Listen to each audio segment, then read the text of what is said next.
kita bersatu di dalam doa. Tuhan, kembali kami mengucap syukur atas berkat, kasih, serta penyertaan-Mu kepada hidup kami. Kami dapat menjalani kehidupan kami hingga pada saat ini kami menerima nafas kehidupan yang bersumber dari berkat-Mu, Tuhan. Tuhan, kami akan mendengar sebagian dari firman-Mu. Berkatilah kami agar kami dapat mendengar, memahami, dan juga melaksanakan apa yang telah Engkau ajarkan kepada kami. Tuhan, kami akan melakukan berbagai aktivitas kami pada hari ini. Berkatilah semuanya itu Tuhan, agar dapat berjalan dengan baik sesuai dengan kehendak-Mu. Kami juga adalah manusia yang berdosa, Tuhan. Ampunkanlah kami akan dosa dan kesalahan kami, karena daripada-Mu lah kami akan mendapatkan keselamatan. Inilah doa dan permohonan kami, Tuhan, kami serahkan seluruhnya kepadamu. Di dalam nama anak-Mu Tuhan Yesus Kristus, kami berdoa dan mengucap syukur kepadamu. Amin. Shalom Mamang Inang, Horas bagi kita semua. Mari kita buka Alkitab kita. Nats Tuhan yang menjadi renungan kita pada hari ini diambil dari kitab Hosea pasal 8 ayat 12. Kitab Hosea pasal 8 ayat 12. Begini firman Tuhan dikatakan, "Sekalipun kutuliskan baginya banyak pengajaranku, itu akan dianggap mereka sebagai sesuatu yang asing." Demikian firman Tuhan. Amang Inang dan juga teman-teman Aposo Bulung, mungkin kita telah sering mendengar atau juga sering mengucapkan sebuah kata pepatah yang berkata demikian, "Masuk kuping kiri, keluar kuping kanan." Artinya ketika ada sesuatu yang disampaikan kepada kita, ketika masuk di kuping kiri, maka langsung keluar di kuping kanan. Artinya, kita tidak mendengarkan dengan baik. Kita hanya sekedar mendengarkan hal tersebut, tetapi langsung keluar dari pikiran kita. Kita tidak mengingatnya, kita tidak memikirkannya, bahkan kita tidak merenungkannya. Dalam tanda petik, kita mengabaikan berita atau informasi tersebut dan langsung melupakannya. Demikianlah juga bangsa Israel. Kata pepatah tadi adalah sebuah kata pepatah yang cukup dapat digunakan untuk menggambarkan situasi bangsa Israel pada saat surat ini ditujukan. Bagaimana bangsa Israel yang telah mendapatkan tanah yang dijanjikan itu, tanah Kanaan, dan di bawah kepemimpinan Raja Yorebiam bin Yoas. Bangsa ini telah menerima banyak pengajaran tentang Allah. Bahkan mereka telah disertai oleh Allah dalam seluruh perjalanannya dari Mesir menuju tanah Kanaan. Bahkan kalau kita tahu bahwa bangsa Israel pasti menerima tantangan dan juga pergumulan yang besar di perjalanan mereka. Tetapi meskipun banyak pergumulan yang dihadapi, mereka tetap ditolong oleh Allah. Mereka selalu ditolong oleh Allah. Dan Allah tetap menepati janjinya. Janji untuk dapat memberikan mereka tanah Kanaan tersebut.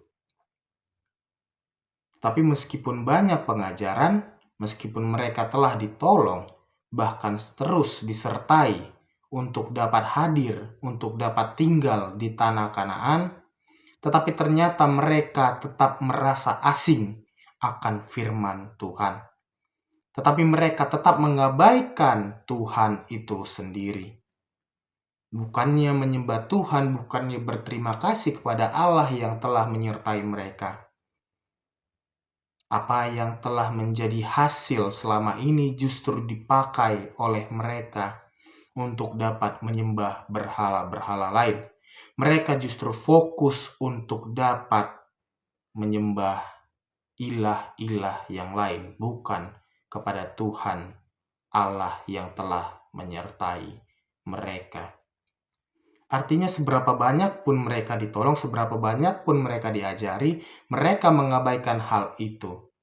Masuk kuping kiri, keluar kuping kanan, dan justru melakukan hal yang tidak sesuai dengan apa yang dikatakan kepada mereka.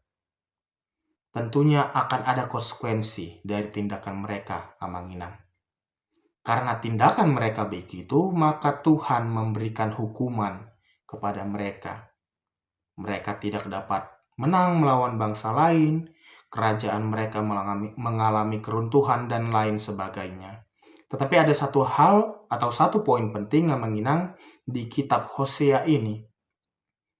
Dari banyak runtutan peristiwa, pada akhirnya kita dapat melihat bahwa Tuhan tetap memperbaharui bangsa Israel. Meskipun bangsa Israel bersalah, melakukan banyak dosa, bahkan Tuhan memberikan hukuman, pada akhirnya Tuhan tetap setia memberikan kasih-Nya kepada bangsa ini, dan bangsa ini tetap dibaharui. Amanginang dalam kehidupan kita sehari-hari, mungkin kita bisa saja bertindak yang sama seperti bangsa Israel. Kita justru merasa asing dengan pengajaran-pengajaran tentang Tuhan. Jangan sampai banyak di antara kita yang mendengarkan khotbah hanya sebatas rutinitas. Yang mendengarkan renungan hanya sebatas rutinitas. Setelah disampaikan maka hilang begitu saja, tidak berdampak bagi kehidupan kita. Nasihat-nasihat dari orang lain, nasihat dari orang tua, hanya sebatas didengarkan tetapi tidak dipikirkan, tidak direnungkan sehingga dapat berdampak kepada kita, tetapi justru hanya lewat begitu saja. Karena kita mengejar duniawi, justru kita lebih dekat dengan keinginan dunia ketimbang dengan pengajaran-pengajaran tentang Tuhan. Amanginang, satu hal yang perlu kita ingat bahwa Allah adalah prioritas dalam kehidupan kita. Memang benar kita hidup membutuhkan uang, kita hidup membutuhkan makan dan lain sebagainya. Tetapi perlu kita ingat, Amanginang, bahwa yang memberikan kita harta, yang memberikan kita berkat rezeki, bahkan makanan sehari-hari itu bersumber dari Allah. Sehingga yang menjadi prioritas bukan harta dan lain sebagainya, tetapi siapa yang memberi itu adalah Allah. Sehingga prioritas dalam hidup kita adalah Allah itu sendiri. Sampai pada akhirnya kita harus meletakkan Allah yang berada di dekat dengan diri kita. Bukan harta, bukan jabatan dan lain-lain yang dekat dengan diri kita, tetapi Allah dan pengajarannya lah yang harus dekat dengan diri kita. Bukan menjadi asing, tetapi menjadi dekat dalam diri kita. Mari Amanginang, kita renungkan kembali apa yang telah kita perbuat. Dan mari kita dekatkan firman Allah yang mungkin selama ini asing bagi hidup kita. Kini mari kita dekatkan dalam kehidupan kita. Sehingga firman Allah itu tidak hanya sekedar lewat, tidak hanya sekedar terlintas dalam pikiran kita, bahkan tidak kita abaikan, tetapi dapat kita dengarkan, kita pahami, kita renungkan, dan juga dapat kita lakukan dalam kehidupan kita sehari-hari. Amin. Kasih karunia dari Tuhan Yesus Kristus, serta kasih setia Allah Bapa, dan persekutuan Roh Kudus, memberkati dan menyertai kamu sekalian hari ini, esok, dan sampai selama-lamanya. Amin.